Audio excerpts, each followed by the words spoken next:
Kulihat bocah yang memakai ikat kepala itu kewalahan. Gerakannya sangat lemah. Kalau begini Dirga sudah salah pilih.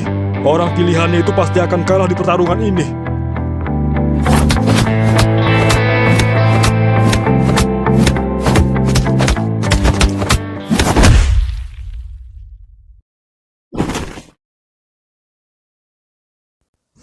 Sekarang lo kalah. Lo harus tepati janji lo. Nggak bisa. Gua nggak akan berikan surat ini. Wah. Itu adalah pertarungan yang sangat seru.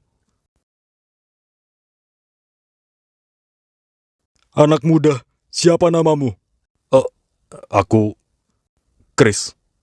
Sepertinya Dirga sudah salah pilih memilih lawanmu itu untuk mewakili kota metropol di ajang kejuaraan legendary. Karena setelah kami lihat, kaulah yang pantas menjadi peserta, bukan dia. Saya?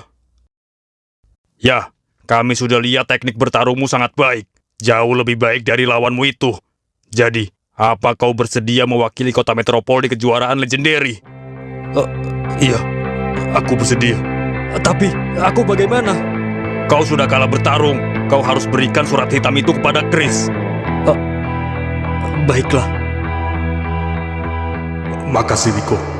Kita berhasil. Lo rela terluka demi gua. Kita berhasil, Chris. Akhirnya dengan cara ini, lo bisa terpilih menggantikan gua.